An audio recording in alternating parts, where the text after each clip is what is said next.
Welcome along, guys. So this is a new feature I'm calling Tech Tuesday.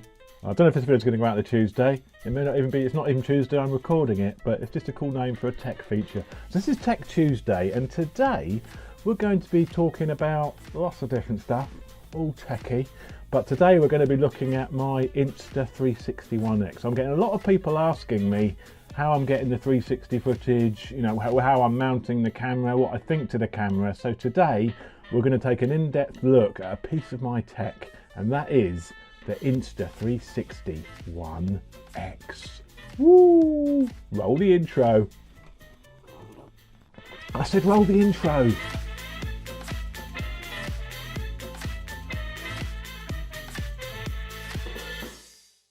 So 360 cameras, I know it's quite a lot of controversy. Not everyone likes them. Some people say it makes me feel ill, but I just love the diversity of shots you get. You can take one of these with you and you can record front and back footage in one hit with one of these. You can get all sorts of weird and wonderful angles. I'll throw up, throughout this review, I will throw up some examples of the footage I've gathered over the last 6 months, so you can see the sort of things we're talking about, the sort of views you can get from this. And I mean, it's so versatile. I took this to Greece with me. I had it out of my backpack. I toured all around Greece with this, and it gives a fantastic overview of the surrounding scenery. It's just incredible. I take this on nearly all of my review videos, attaching it to the sides of the bike, out the front of the bike. I've taken it off road before, in the mud, in the rain. I mean, the camera can give some incredible footage and incredible results, and that's what I really like about it. A little bit about the camera. I'm getting a little bit ahead of myself here. So this is a 5.7K camera. It has a rear and front facing lenses. So basically this is recording front to back all of the time, which is why the video footage is so large, because of course you've got two cameras running in one, almost, if you like. So this produces directly from the video it's recording, like a continuous shot of everything around the camera. You've probably seen those videos on YouTube where those 360 videos where you select where you want to look during the clip. So you can look up, look down, look behind, but you don't really know what you're meant to be looking at. So those videos, for me, they don't really work very well. What is so good about the One X is it comes with an app for your phone to edit the videos. It also comes with a bit of PC software. So you load that 360 footage into the PC. This is how I do it. I load it into my PC. I can then select where I want the camera to look in that full 360 degree vision, and then add keyframes. So as the video runs, I select I want to look this way, I want to look back way, I want to pan back slowly, I want to look behind me, I want to look forward. If something happens, like a bit of action, a car overtakes or something, you can track that car as it passes you. So you record everything at all times, and then in post-production you go through re-render and select exactly the action you want your viewer to see, which I think is very good. Another very cool feature of this camera is, as I say, you can see it there. It has a camera at the front, a camera at the back, but there's this line down the middle. When you look at that end footage, that line is actually invisible. This thing does a slight stitching effect. So each of these cameras gives you, I think it's 190 degrees of vision. So the back one's 190 degrees of vision, the front one's 190 degrees of vision. So what it does, this 10% with the screen in the way, because these are slightly more than 180 degrees, it stitches that footage together, so you just get a continuous 360 degrees worth of vision, but without this stitch line.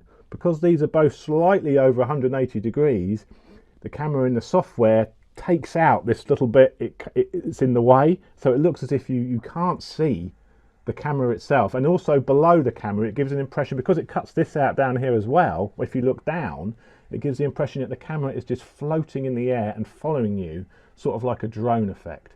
So it's very clever, and that is another thing which looks great. So if I mount this on my handlebars, like I have done in a few videos, I'll put a clip on the screen, it looks like the camera is floating, because you can't see the stick where it's attached to the bike, because it's doing that clever stitching effect, which looks very cool. This is why I love to use it, because of that stitching effect where you can't see how it's mounted, and because it gives you that ability to just look all around the bike. So if I want front and rear facing cameras, normally I'd rig up two cameras on the bike, a front and a rear. With this, I can have front or rear, and I can render those streams looking front, looking back as two separate video files if I want. So I only have to run one camera, and it gives the effect that I've got a front and rear facing camera. Quite cool. Another great feature of this camera, which makes it brilliant for using on your bikes, is it's got video stabilization. The Hero 7's got video stabilization, the Hero 8 has got video stabilization now. I think even the 6 had some sort of stabilization. The stabilization on this is actually done not on the camera itself, but in the software. But it's incredibly good. So you can click to have stabilization on or off on the exported video clip. But it can rattle around and it will hold a very, very stable footage. It really is quite impressive. The battery life, it lasts about an hour of recording. Now, I've had other people say theirs doesn't last an hour, but I've had an hour out of that at most times. I've got 2 batteries. I bought a separate battery. I get an hour out of each of them. So an hour's recording is sort of slightly better than what you could probably get with a GoPro, but it's sort of industry standard, really. So you've bought the camera. What else do you need to mount it to your motorcycle? Well, Insta360 sell a motorcycle mounting kit, which comes with, I think it's like an arm, a metal arm, various GoPro type mounts. And basically this mounts with a normal camera threaded adapter. So it comes with some adapters to turn those into GoPro mounts. So basically any of your GoPro accessories you can use to mount this to your bike. It also comes with this little lens protecting case. It's a bit of a cheap little thing, but it slides in there. It keeps the camera safe. The camera itself is not waterproof, so if you can't use this in the rain. If you want to take this out in the rain, I've taken this off-roading in the mud, well, I've used this, which is the protective case, which you can purchase this as a separate accessory. This is about £50 for this little protective case, but I've had very good results with it. When it's in the case, the stitching effect, because it's slightly thicker, the case, the stitching effect isn't quite as good as when you're just using the camera on its own, but it's still good enough. And I'll flash up a little bit of a footage from when I've been using in the case here. So that's completely waterproof up to 5 meters. I've been out in the mud. I've got this thing filthy, no problems whatsoever. I have actually had this touched down when I've had it on the side of the H2 in the past, and I've got a tiniest of little grazes on the top of the camera here where it touched the ground as I was going around the bend. So it doesn't come with the case, but it's pretty robust. I mean, that's touched down on the tarmac at about 50 miles an hour, and it survived to tell the tale. A little bit of a graze, but no internal damage. Works absolutely perfect. So I've been using the One X for the last 6 months. 6 months of hard use, at least used twice a week out on the bike. So I've got a hell of a lot of footage. I've got a lot of videos with examples of what you can do with this camera. So I will flash some of those on the screen. But what have I learned about that camera over that time? Well, I'm going to give you some good and bad feedback about the camera now. There's my list. So good things, the stabilization is incredible. It's at least as good as the Hero 7, the actual video stabilization, which is great. It's also very reliable. When I first got it, I had a few issues where it would stop recording, and that's because I didn't have a sufficiently fast memory card in it. Once I put the decent SanDisk card in, you press record and you can forget about it and it will carry on recording.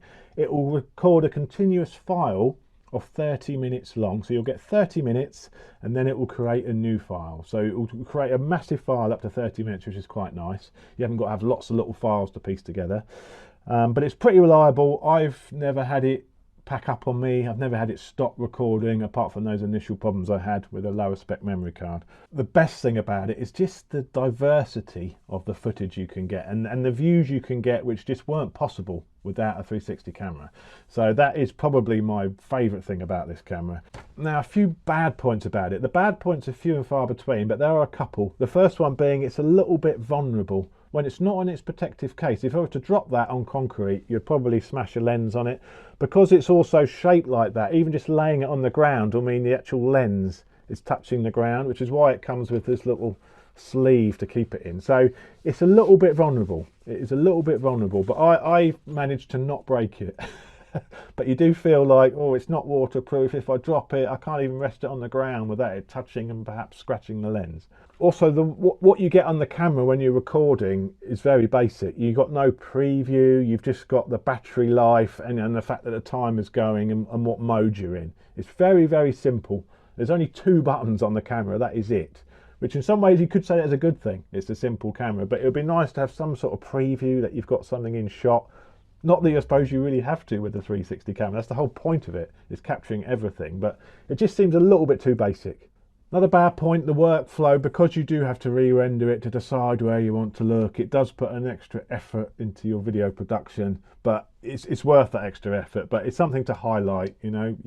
You can't, these videos are produced in Insta's own video format, so you can't just edit these videos directly. They have to be re-rendered, and I think that's the same with the other cameras they produce. They're not MP4s or whatever. They're their own video format, so you have to always re-render, easy for you to say, Chops, or do it, you know, re-render them via the phone.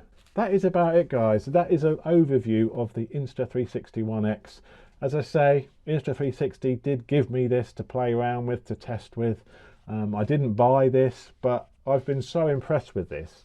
If this were to break tomorrow, I would go out and buy another one. I couldn't live without this now. I absolutely love the diversity of the shots it brings to my videos. So it's absolutely fantastic. I can't recommend this enough. If you're into your bike videos, you know, you can get some amazing shots with this. The biggest downside probably is the audio on it. It's not great.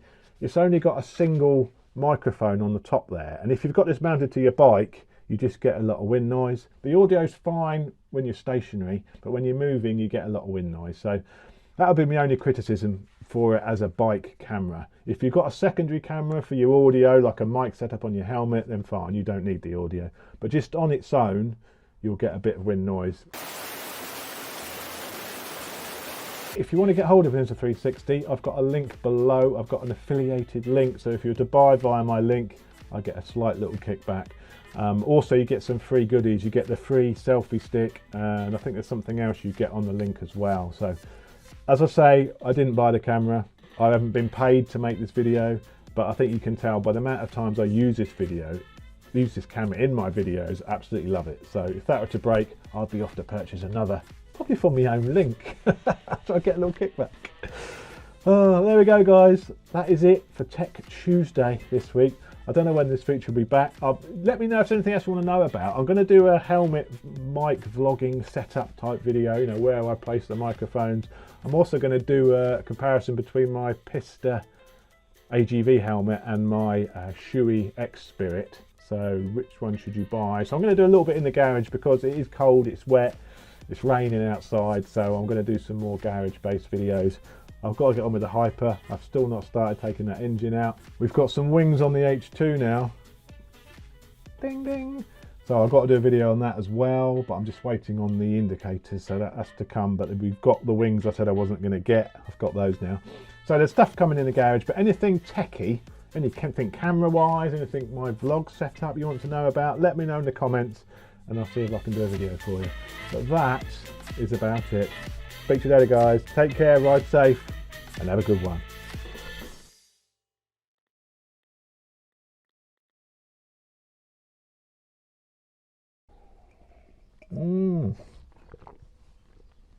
That's delicious.